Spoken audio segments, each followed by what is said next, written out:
Good afternoon, everyone, and welcome to the first in our new series of monthly careers conversations. My name is Poppy Collinson, and today I'm delighted to be joined by Karl Edge, Chief People Officer at KPMG UK. I'm really looking forward to today's conversation, and for those of you joining us online, if you've got any questions for Karl, please pop them in the Q&A function at the top of your screen, and we'll come back to them at the end. So then, Karl, welcome, and thank you so much for joining us today. Yeah, delighted to be here. Thank you for the invitation. Perhaps we could just start with a little bit of an overview of your career to date, and I'd love to know, did you have a life plan to join KPMG or work in professional services? Was that always your end game? Brilliant. I can safely say I had no idea who KPMG was, and I had no idea what professional services was as I was growing up. I'm one of our social mobility advocates today because I was a classic, Birmingham boy, working class background. None of my family had done a degree or been to university. All of my family, worked in factories and the like. And so I didn't really know anything about it. And in fact, I trained as an actor before I also carried on doing accountancy. And it was really just through having a Saturday job. I needed to work. We need to bring some money into the home. And I had a Saturday job in a greengrocer's for 7 years, six, 7 years. And I needed some money in the summer, and someone who happened to come in as a customer worked in an accountancy place and went, I can give you some work experience over the summer. And that's what got me starting to think about it. And then I was going to join a small firm.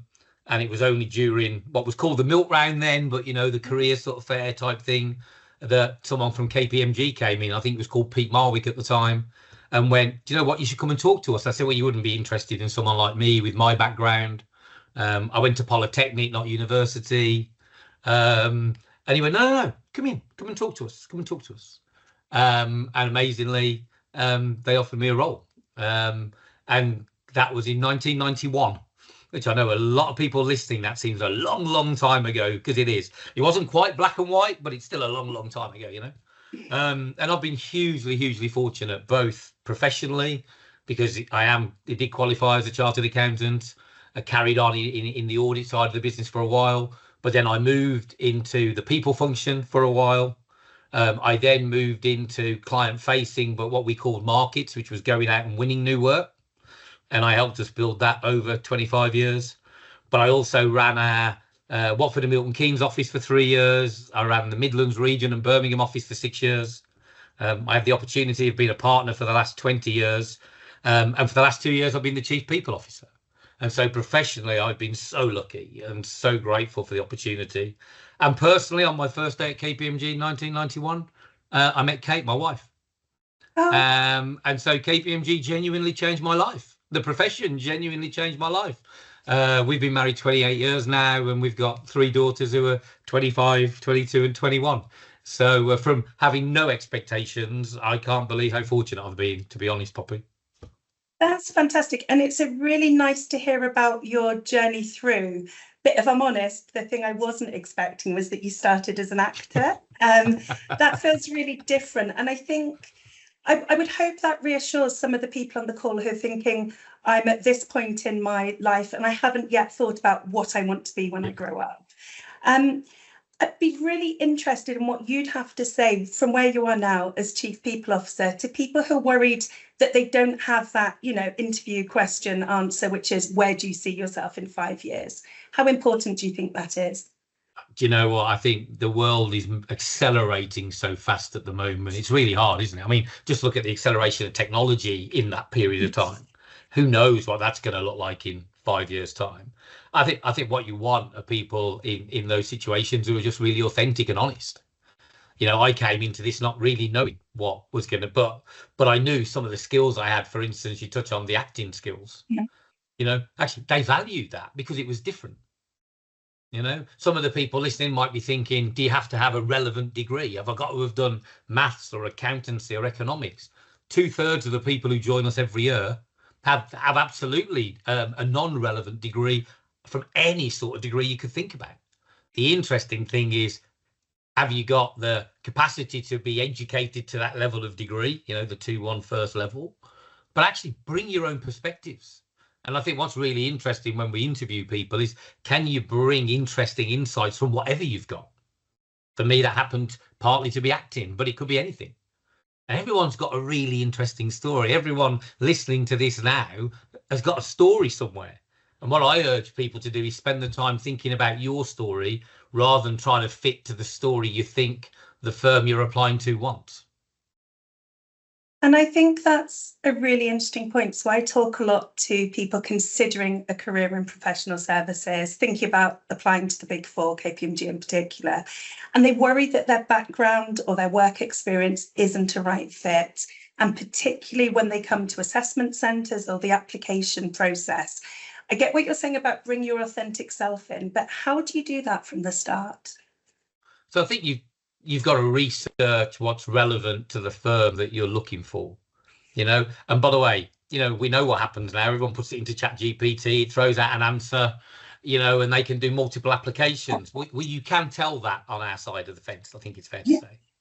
And so what you're looking for right from the start is someone who's looked at it and gone, do you know what, I like the values of your organisation and this is what they mean to me, if that's one of the things. I like the fact that, you know, you've got the international reach you've got in your organisation because this is relevant to me. And I think it's making that relevance rather than just, well, these are the buzzwords that are needed. And I think that's the bit I would urge people to do early on in the process, because it does come out whether you're doing the video interviews or later on in the process, whether it's someone just going through the, you know, I'm doing 20, 30 of these. And by the way, I also know that's really hard. My 22-year-old has just been going through exactly that, having graduated this year. So I know this is really hard, particularly at the moment, actually, probably as hard as it's been for a while. But I do think you've got to make the connection to the business you're talking to, not just have it generically. I think that's really important, isn't it? And we hear a lot from employers about they can tell when AI is being used. They've got 1,000 applications and they're all set out the same way. So actually, the idea about your background not matching is probably less and less relevant, because if you're bringing your authentic self, then you are going to stand out a little bit more. You touched on a couple of areas where you think that could be pulled out. So matching to values, looking at international and why that's important to you. Are there other areas in particular you think people could focus on? Yeah, what makes you interested in the area you're applying for? You know, chartered accountancy, or what is it that makes you interested in that? And by the way, that doesn't mean you're going to be doing audit all your life. I think I said that I did audit probably for the first 5-6 years of my career. Actually, our firm is built on people who have that background, who then go off and do other things within the firm. Just as, by the way, lots of people, you know, 2-3 years on, go and do other things outside the firm. So I just think it's knowing yourself. Why am I there? You know, and then linking your background. Your point about, have I got a relevant background? Because 2/3 of the people who join us don't have, you know, accountancy and math. Therefore, everyone's got a relevant background. But do the work to say why what your background is relevant to us. That's really important because of the number of people who will apply. And I think just on that, does my background fit these kind of firms? I'm thinking also as well about EDI and diversity of talent. And I know that's something you're very passionate about. And I just wonder if you could talk to the listeners about how you encourage that at KPMG. Look, really important. I think I said I joined because the firm really embraced it. I always talk about they embraced that I was different, and I'm still here 34 years later, and they still embrace that I'm different. You know, most organizations aren't trying to say be a certain thing. What we're looking for is the breadth of experience and insights, cultures, from as broad a group of people as you can get. And we focus a lot on thinking about that, you know. But what's really important is fairness as well. Because I know I've been in these conversations where people say, well, therefore, does that mean you have like targets and quotas and you do this? And the answer is we don't. What we're trying to do is be fair and help talented people, irrespective of background or characteristic, be successful. That's what we're looking to do, because we know we represent the communities that we work with, and we represent the clients that we work with, or audited entities that we work with. And therefore, the more diverse we are through lots of lenses. By the way, diversity of thought as much as, so it's not just visible diversity that we're talking about. It's cognitive diversity, ways people think. Think about where neurodiversity is in the world today versus where that was 5 years ago. Thinking about how people have different skills based on how their brains work. And the whole thing, I'll get too passionate. The whole thing fascinates me because it's a jigsaw puzzle, and you're constantly trying to put the pieces together to get the best picture. But every now and then someone runs through the jigsaw, and you're like, right, now I need to put it back together again. So this isn't a set piece, And so that kind of goes back to your asking people to think about what it is that makes them special. Correct. And how they can present that in the best way. And that isn't necessarily work experience or going to the right school, doing the right degree. It's about who you are as a person and what you would bring. And I think helping people pull out all of the different things. Most people I meet have done something really interesting somewhere. Well, how do you bring that out and how do you link it? If it had been about being at the right schools, I wouldn't have got in. Yeah. Okay. If it had been about having lots and lots of insights into the profession, I wouldn't have got in. So it's that. And now I'm in the role that I'm overseeing it all. That remains really important to me. And I think it's great to hear because of, I think, some of the prejudices and preconceptions people have about looking for roles in these kind of organisations. It's good to hear directly from you as Chief People Officer that that's actually not the case, and you are living proof that's not necessarily the case. But equally, I understand it's really hard. We turn down thousands and thousands of people every year who could probably do a good job, just because of the sheer volume of people who apply every year. And so that's hard. That is hard, Of course. And while we're talking just a little bit about the kind of myths and preconceptions that people considering this kind of career might have, I'm going to switch it up slightly, because one of the things I think about a lot and hear a lot is there's a lot of negativity in the media about the future of the profession, what that means for people coming into the profession. I think your organisation, our organisation, everybody in the sector is doing what we can to dispel that negativity. But obviously everybody thinking about their career options hears that. So you're very passionate about your career and what you do at KPMG UK. And I'd love to hear from you what you've seen as the changes in the experience for people coming in over the last 10, 20 years, and why you think we should be excited about 10, 20 years from now in professional services. Well, let me frame it in a way of going back to go forward. Okay. One of the things that this profession has always done is enable people to have a really valuable qualification. That has never changed. The Chartered Accountant qualification is hugely valued all over the world. I get the chance to work with colleagues all over the world. That is really valued. It was when I joined, it is today, it will be in 20 years' time. And the reason that I get excited for the profession is having that qualification unlocks opportunity and gives you choice. Well, I've got 3 kids. I always say, look, do things that give you more choice. Don't do things that narrow your choice. Actually, having a CA gives you more choice. You could work in the profession. You could leave and work in almost any sector. You could leave and work in almost any country in the world. So if someone says to you, would you be interested in a role that it's going to be hard work, by the way, getting these qualifications, we know it's hard work. There's sacrifice. There's a lot goes into it. But if you get there, and by the way, I got there, people get there, right? Then it opens these opportunities. Would you be interested in a role that could be in any sector in any country in your future? Most people go, God, that'd be great. The story's not told that way by media. I think you're absolutely right. But that has been the same all the way through, and I still think it stays relevant. What's changing is probably then the skills that you have to, have been dialed up in the meantime. Digital literacy. When I started 34 years ago, we didn't have mobile phones, we didn't have email. There was one computer in the department. That sort of people joining us now are very much digitally native, but having those skills and thinking about how you bring them. However, those digital skills have to sit alongside the people skills and think about how you communicate. By the way, in the last 5 years, those communication skills have changed because of hybrid working. Yeah. Suddenly, we're no longer all sat around together in an office all the time. Now we're working from 3 locations, from our clients and audit entities locations, from our offices, and from home. That's a different sort of communication. And we're having to help people think about how they can clearly communicate both in written and how they clearly communicate spoken. Things like critical thinking skills relevant all the way through. Yeah.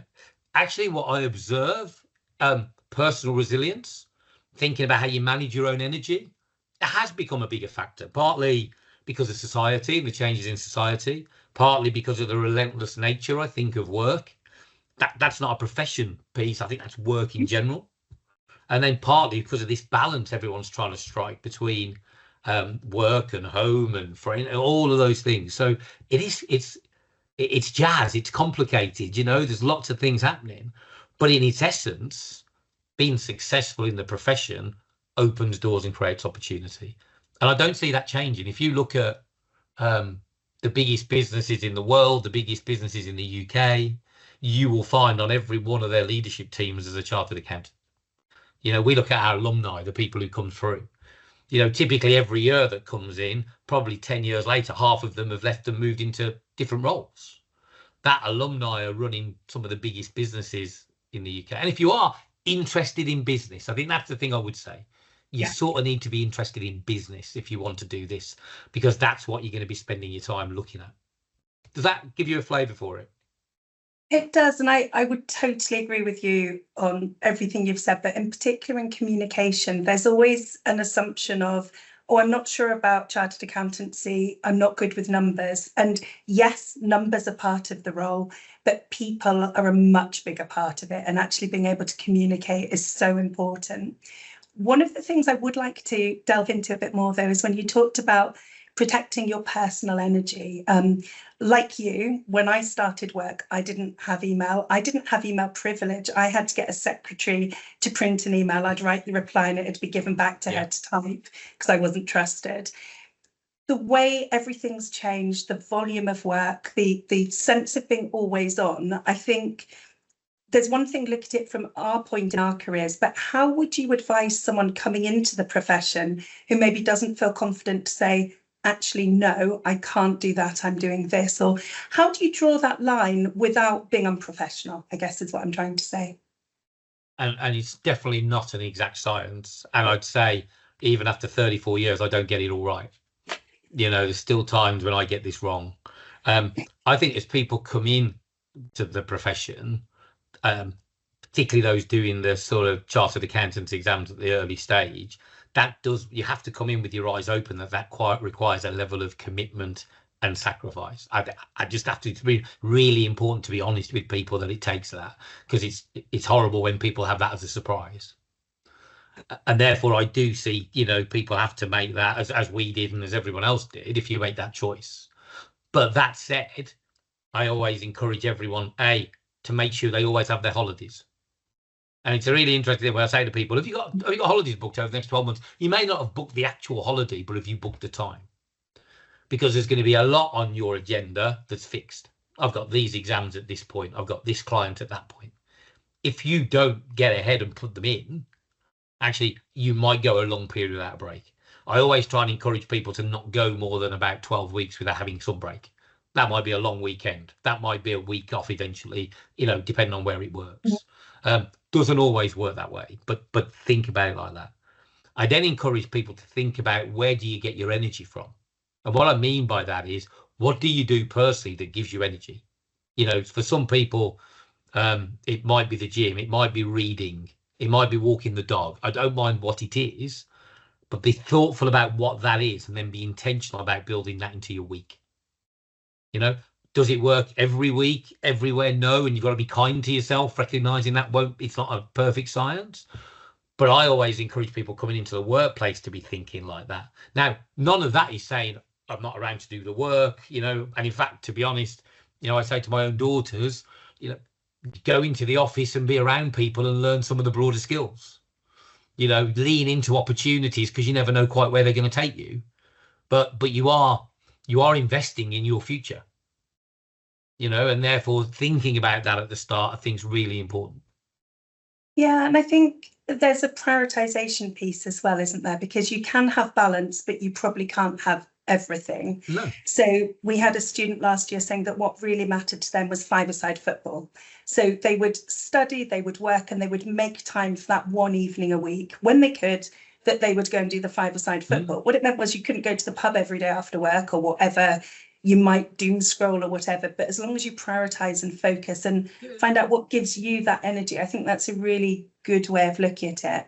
It's something I'm going to think about, what gives me my personal energy as well. Because I think otherwise what I observe is if the things you do when you're not working are sucking energy out of you, then that's exhausting eventually, And you can go a step further. If I do a lot of leadership development work, and when I'm challenging senior leaders, one of the things I talk to them about is look around the people you spend most of your time with. Are they radiators or drains? Are they giving you energy or are they sucking it out of you? What are you personally? By the way, we're all both, just depending on the day and the circumstances. But if you find that you're constantly giving and not getting it back, you need to reset that. So if I ever write a book, it'll be about energy management rather than time management, because energy management's finite. You can play with it. You can think about, it's infinite. You can play with it. You can think about it. Whereas time is finite. It's done and gone. So there's just something in there to think about. I think it's a really fascinating way of thinking about it. And if you start thinking about, so far we've talked about what makes you you, the skills you could bring to a role, what gives you energy. And that kind of feeds into what we wanted to talk about personal brand, I think. And how do you think people, we talk about a personal brand, it feels very buzzword, but how would you explain that to someone, and what tangible steps would you do for them to start thinking about that for themselves and to start building it? Yeah, it's interesting. You're right. The sort of personal brand is the sort of thing that definitely wasn't being talked about when I started, but I think has become one of those things. I think it's really interesting. We're a very human profession. Yeah, we spend a lot of time in human contact, and by the way, more and more now supported by IT and AI and all those things, which is out in digital. That's absolutely right. But your personal brand is how people perceive you, how people experience you. And so it is a bit the radiator versus the drain. If you're a drain, eventually people are going to go, it's just too much like hard work. Yeah. And so I think that for me, personal brand is how do other people experience you? Yeah. And then it's the lived experience. A lot of people will say, you need to know the three things that your personal brand are. You need to tell it all the time. Well, that's fine. And I think doing the thinking's great. But actually, people's view of your brand will be how they experience you as an individual. And actually, how do they experience you on a good day? How do they experience you on a bad day? Yeah, that's interesting because we all have good and bad days. What's really interesting is the more they experience you on a good day, the more you build a trust of each other's intent, and therefore the more they give you the benefit of having a bad day. That whole, I'm a bit of an anorak around neuroscience, and you watch how that works. I also think when you come into the profession, actually, personal brand is about the ability to listen rather than speak. Yes, you need good communication skills, but the old, you've got 2 ears and 1 mouth. Use it in that proportion. I think is really interesting for people listening in at this stage of their career.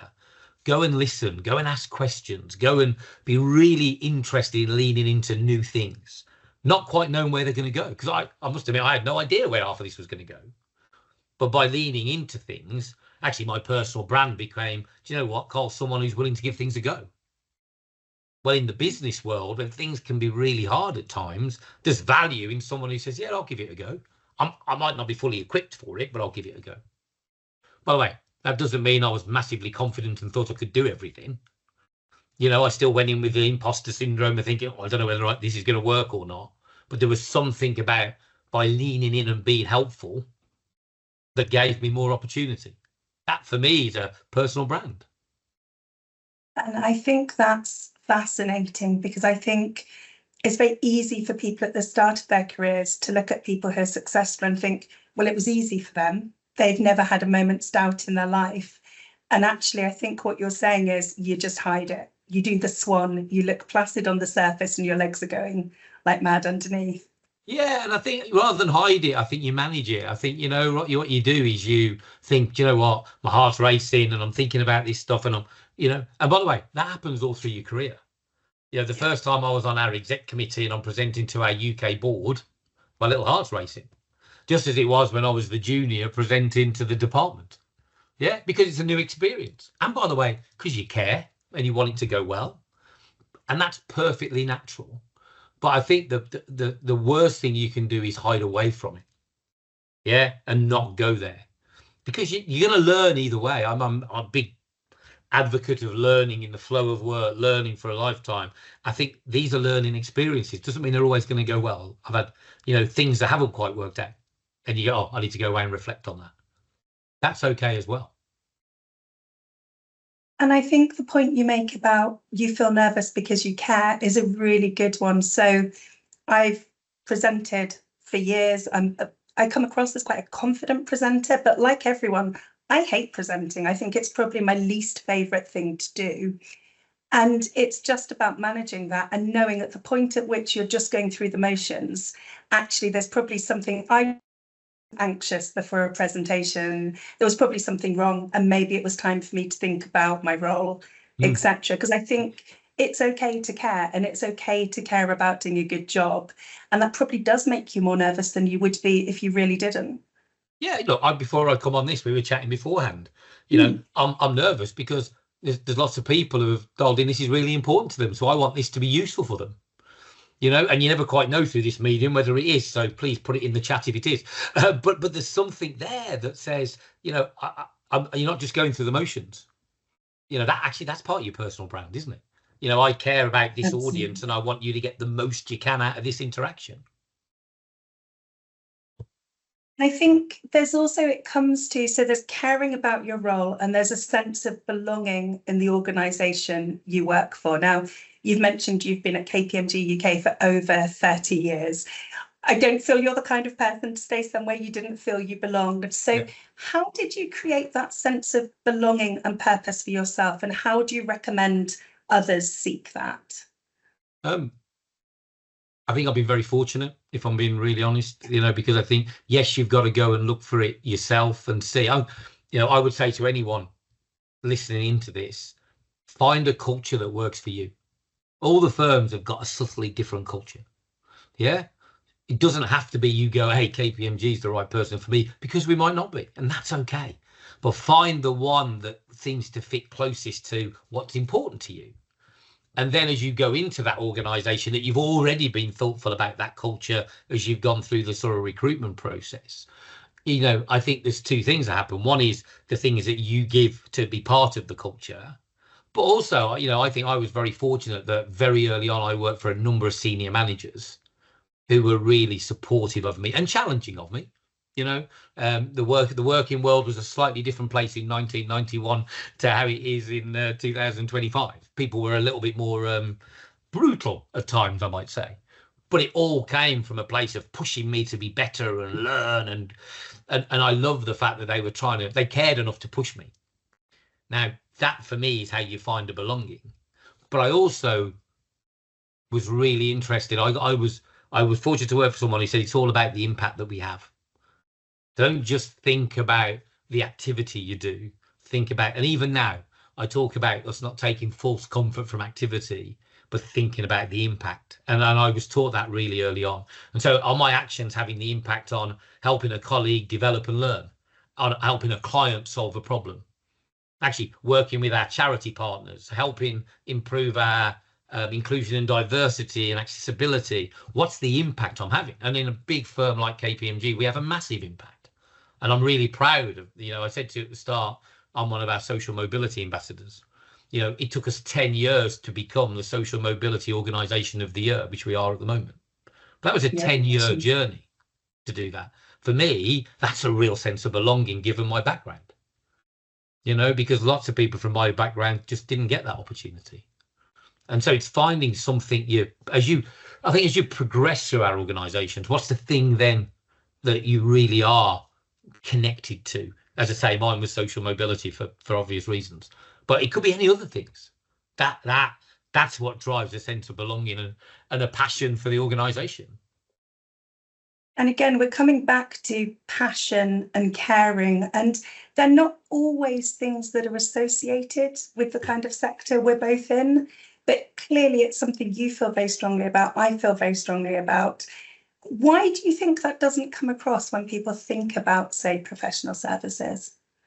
It's hard, isn't it? I think we're lost in the bubble of it. So therefore we're in it.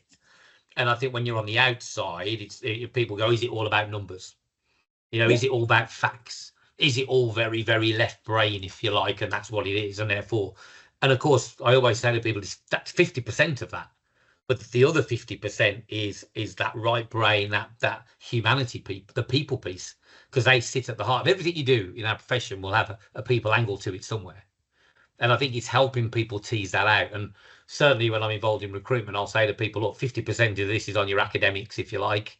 Or another way of thinking about it, 50% is understanding the question you need to be asking to get the data you need.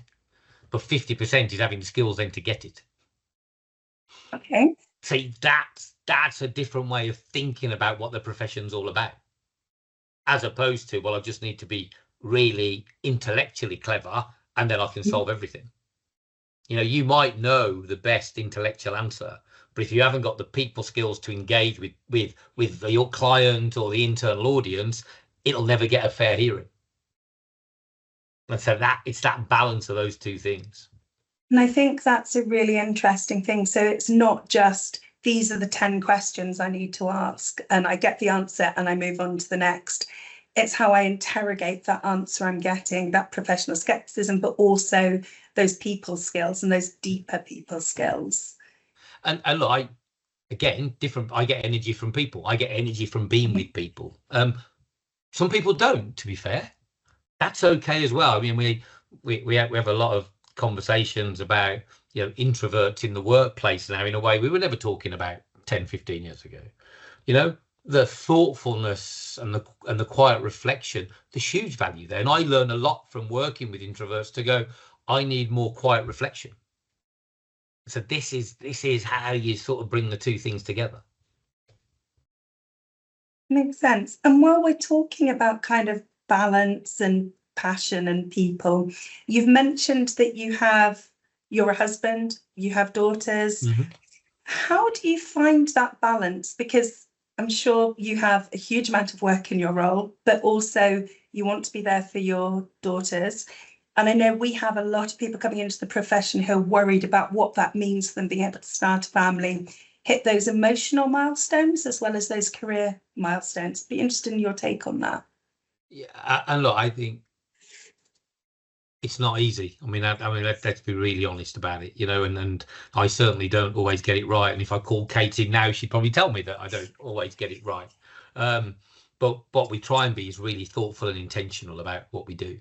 So when my children were younger, you know, an example of being really intentional is that my kids go back to school this week, start of the year, give me the calendar from school so I know when the nativity play is or parents' evening are, and they're in my diary and they never move. Now I've got some balance. And I'm very proud of the fact that across my whole career, I hardly missed anything because of that. There were occasions, but hardly missed anything. And it was challenging. I moved, I think I said earlier, I ran our Watford and Milton Keynes office, and on day one in the role, they said, right, our big annual client event is on the 29th of April. And I went, that's brilliant, but I won't be there because that's my daughter's birthday. And they were like, no, you don't understand. It's a big client event. It's all organised. You're the senior partner. You have to be there. And I went, no, you know, my daughter will never have a 12th birthday again. So I won't be there. Well, what are we going to say? You're going to tell them it's my daughter's 12th birthday and I look forward to seeing them all soon. And of course, they told them, and all these clients were messaging me saying, good for you, fair play, well done. When you're on holiday, having boundaries, you know, so you put a huge amount into work. Well, you need to make sure you're also being fair to your family, you know. So again, one of the things that I would always do is, you know, at weekends, I'm not going off entertaining clients in the way that we used to. And by the way, that's far less now anyway, with how the regulations have changed. So I think, and there's consequences of that because other people are doing it, but that's okay. You know, I made a conscious choice. And so for me, when I coach people coming into the profession, I talk about what are your intentional choices. You know, if you're a student doing the exams, you know what your timetable looks like pretty much for the next 12 months. So back to what I said earlier about intentionally thinking about your holidays or whatever it might be. But then just being really honest about your support group around you. So I'm very fortunate that my family, Kate, you know, my support for her, her support for me, you know, the family support. So people understand that this isn't going to be perfect. And people have become more reasonable. But I've also had phases in my career where I've changed role because I lost sight of that and I lost control of that. And therefore I had to stop for a moment, have an honest conversation and go, do you know what, this isn't working anymore. And I don't want, you know, one of the big KPIs, you know, Kate and I set when I first made into the partnership was that we were going to be married at the end of it. And here we are 20 years later in the partnership and we still are. But that's a very intentional conversation, you know? Yeah. And I think being intentional in that way, but also role modeling is so significant, because I think when senior leaders say, I can't do that because it's my daughter's birthday or whatever it might be, and don't hide away from that, they make it much easier for people down the hierarchy to have that conversation, be really intentional about what matters to them and what their non-negotiables are, because we all have a few non-negotiables in life. I think the other point you made about organisation is one I would emphasise to everyone on the call, including myself, which is, you know, at ICAS, we publish our timetables for students 3 years in advance. You can see where you will be from a study point of view 3 years in advance. Your employer will tell you at least 6 months in advance. You can choose to plan your holidays out. And I love your idea of no more than 12 weeks from something. So having something to look forward to, and just to R&R before going back to it, just makes so much sense to bring that balance in. I think that's really a useful thing to focus on. Yeah, definitely. And look, I think everyone needs a break, you know, and Yeah. we're human beings, not human doings, I always say, you know, and therefore we've got to be together and work that through. But I also think it's really important that, we've got to be kind to ourselves in the middle of that as well, because it gets wrong sometimes. Things run away. You can be on a client project. You could be not going quite so well on the exams because they're hard, you know. So, and if that's the case, rather than beating yourself up, I think asking for help is really, really important, you know, because we all, anyone we bring in, any of the firms bring in, yourselves, you want them to be successful. In fact, how you've evolved what you do is to try and help people be more successful. So everyone wants you to be, everyone wants to help. I think it's really important to remember that it's not you against the world. And sometimes it can feel like that when you start, I think. I agree with you. I think that is probably one of the big takeaways from me that I would like people to have. And we'll talk about what your takeaway might be in a bit. But one of my takeaways is we're trying to help you. We want you to succeed. There are some parameters around that, but that will be the case for almost everyone you meet in life. Most people want to move on positively and have everybody move on positively.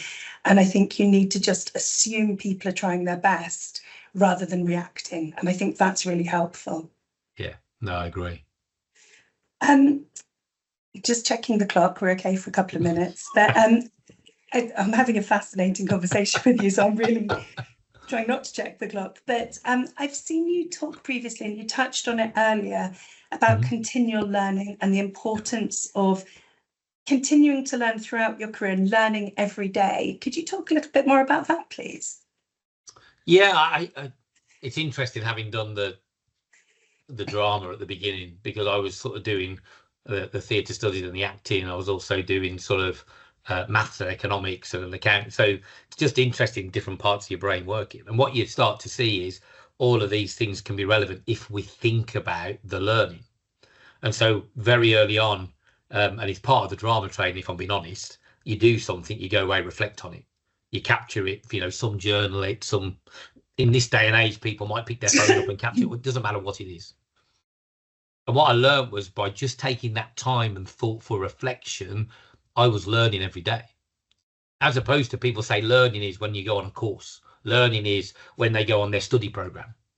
Well, that's 10% of learning, you know? And then, but the majority of it, it's actually just every day what you do. And so for me, I've made a thing. And by the way, again, I don't do this every day, you know, things can get in the way. But regularly, I try and just stop and just do a bit of a pause and reflect. What have I learned today, this week? What does that mean? You know, I was taught by a client many years ago that as you get more senior, you need to take some time out every month, a couple of hours on a Friday afternoon, and almost do the, you know, a piece of what have I learned in the last month, almost go for a walk, get some fresh air, get some sunlight, and let that sort of socialize in your head, another half an hour, then come back and go, what's that mean for the next month?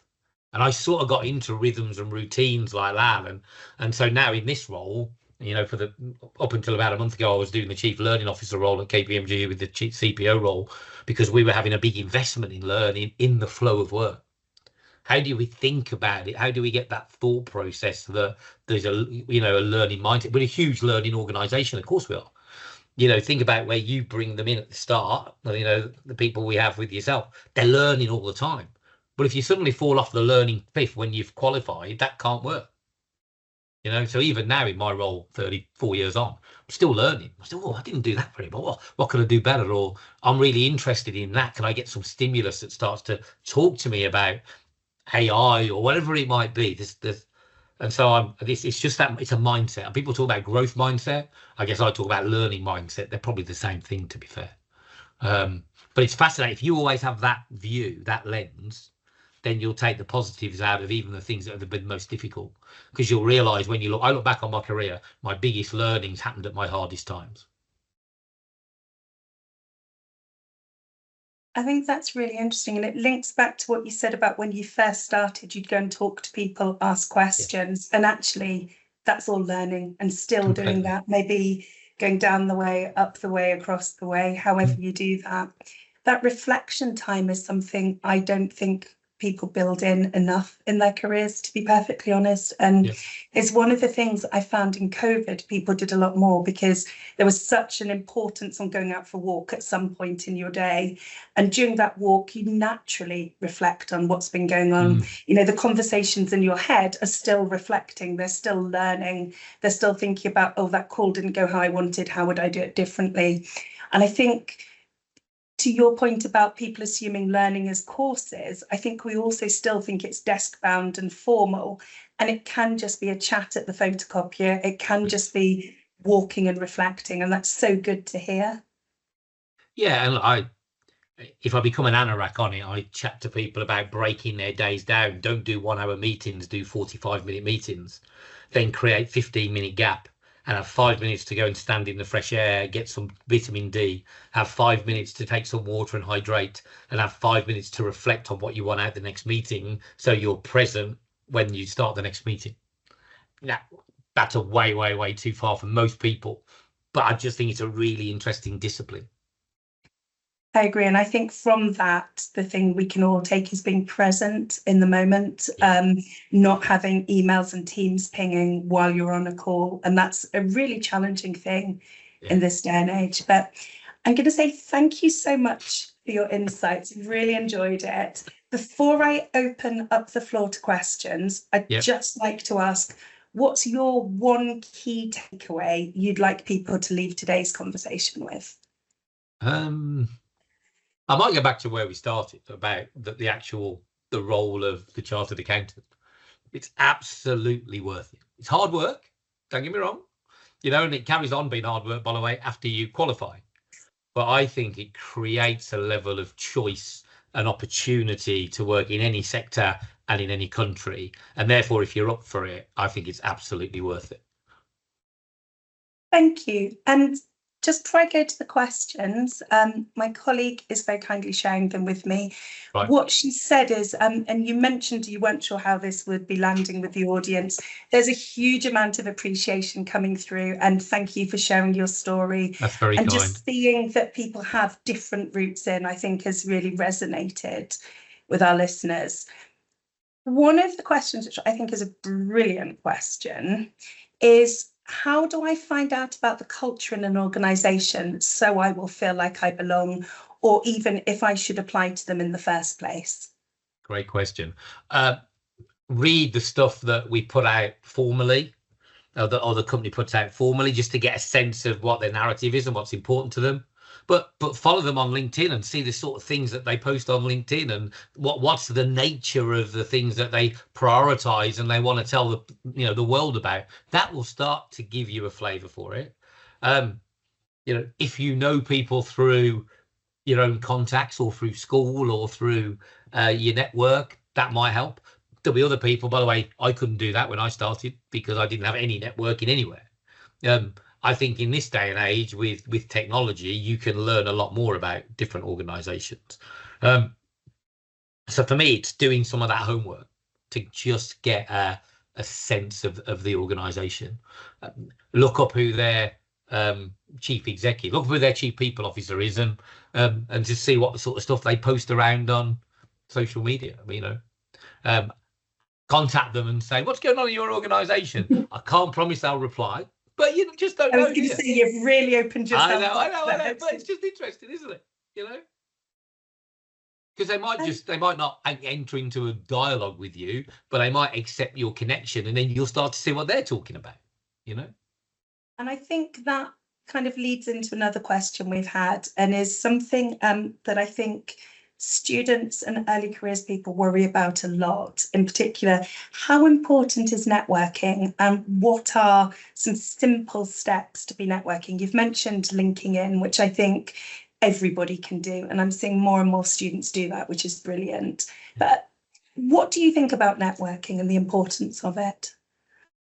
I wouldn't underestimate the importance of networking over time. I actually think it's one of the biggest barriers from a social mobility perspective, is that those from working class backgrounds typically don't have a network. And so one of the things we try and do in those groupings is encourage people to try and start to meet other people and build out their networks. Everyone you meet is a potential future colleague. Everyone you meet is a potential future client.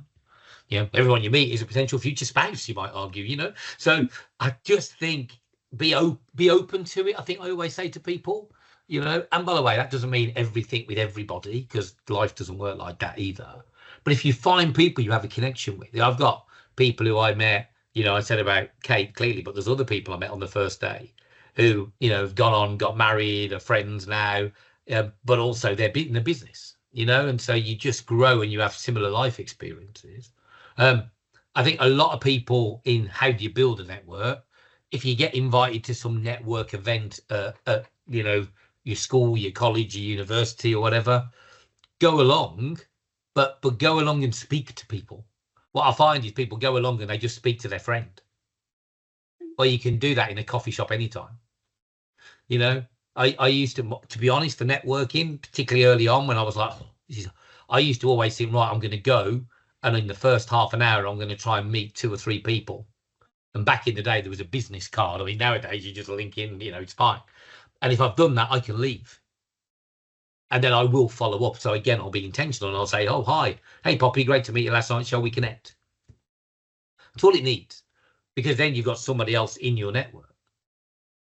So it's just being, I keep using the word intentional, I know, but it's just being intentional about it, I think from what you've said, it's being intentional, but it's also, it doesn't have to be formal. I think there's an idea of networking which strikes fear into people because it feels very formal, very stressful, I've got to go and meet 3 new people. But actually, you can network anywhere. I live in Edinburgh, which is a tiny city. For all intents and purposes, they describe it as a village. You will meet people in your sector when you're sea swimming, when you're in wherever you are. And it's just always thinking, who are these people I'm meeting?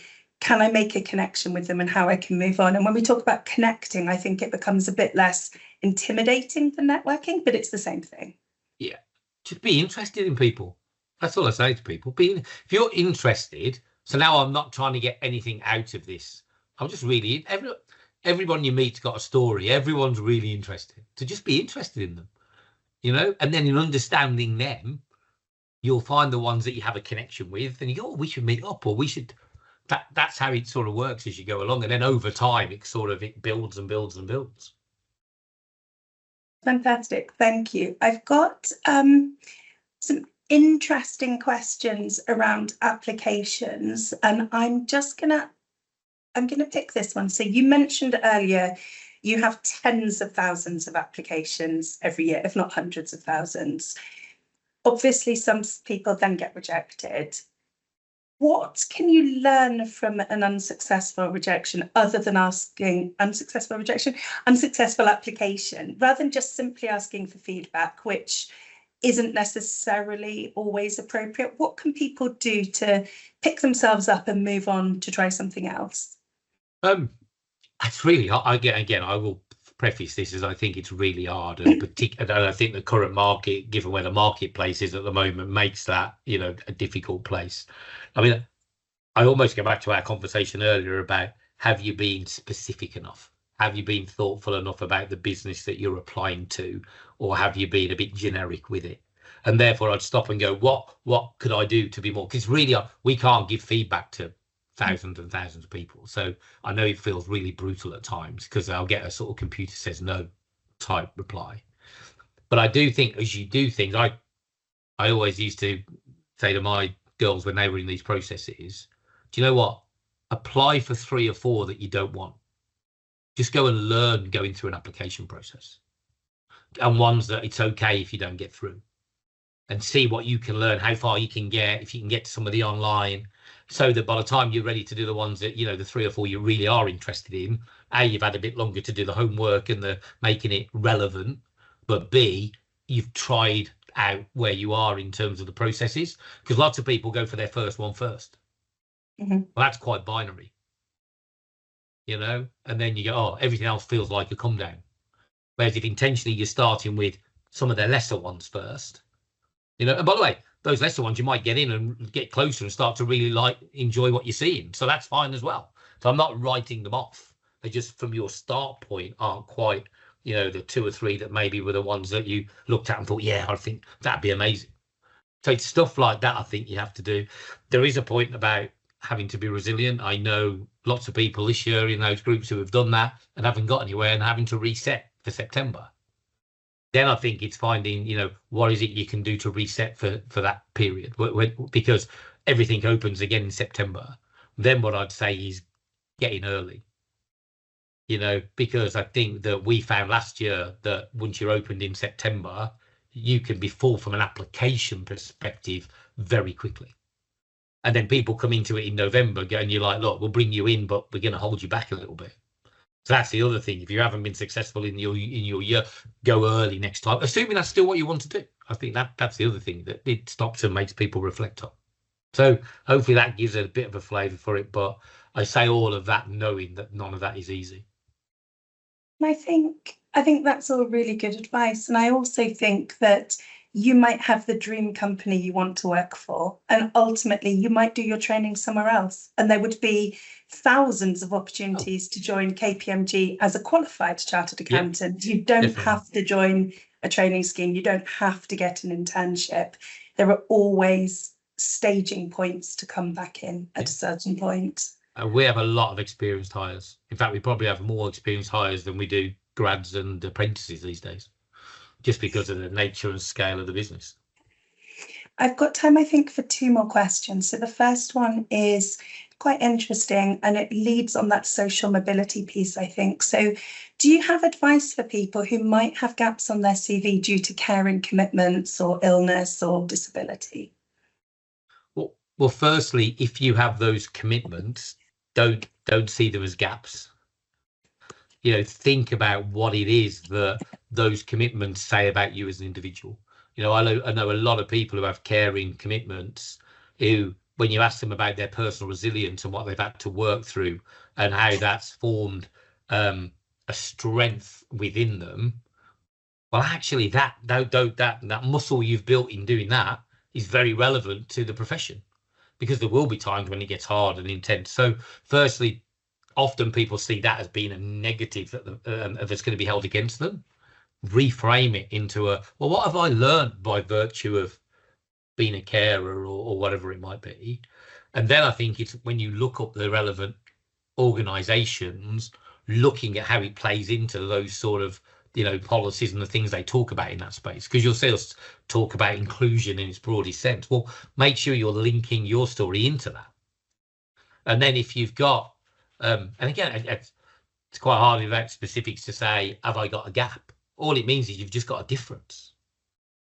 You know, I didn't have a professional network, and I had no way of getting a professional network at the time. I wouldn't have known where to start. But what I could do was big up what I was doing and say, look, I've got the skills to build one. I just haven't got one yet. Help me, give me the opportunity to build one. You know, back to this, you recruit potential as opposed to people who have everything. But that's the thing. So it's a bit of reframing. It's great, thank you. And then for the last question, I'm just going to build on what you just said about network. We've had someone asking what's the best way to connect with people on LinkedIn. And I'm going to say, before I even throw it open to you, I, like most of my colleagues, will accept invites from almost everyone. So I don't think you have to overthink it. You can start to create a network just very organically by saying, hi, I saw you on a webinar, can we connect? Absolutely. But are there things you would say are do's and don'ts for that? Keep it short. People haven't got the headspace for a lot. You know, you open a message really long, your chances are you're going to go, I'll come back to it, and then you never get back to it. You know, if, to your point, if it is relevant off the back of something like this, great. Just the one liner, be lovely to get. Even if you just say more generically, to be honest, really interested in some of the things that your background, love to connect. By the way, strokes people's egos. They go, oh, someone's interested in my background, I'll connect. It's people have been nice to me. Oh, that's nice, I'll connect. So I think you're right. Don't overthink it. Don't spend hours coming up with a really clever thing, because your little heart will break if they don't connect. You know, I think what you want to do is just do that. Look, really, you look really interested in what you talk about. Can I connect, please? I'd love to learn from you. That's another one that I see. You know, people, whenever I say, I'm a sucker for that one. If people say, I'm going to get loads of people send me things saying, oh, hi, Carl, I saw you. I'd love to learn from, oh, connect. So. And on that, I think the other thing to remember, so you don't feel rejected, is a lot of people don't check it every day. So you might ask someone to connect and they might not see it for a couple of weeks. It's not personal. They just haven't seen it, and that's fine too. Yeah, sometimes I can be a month in doing it because I see all the bits that come through, but then I'm like, I haven't checked that, because you just tell you that's a really good point. Really good point.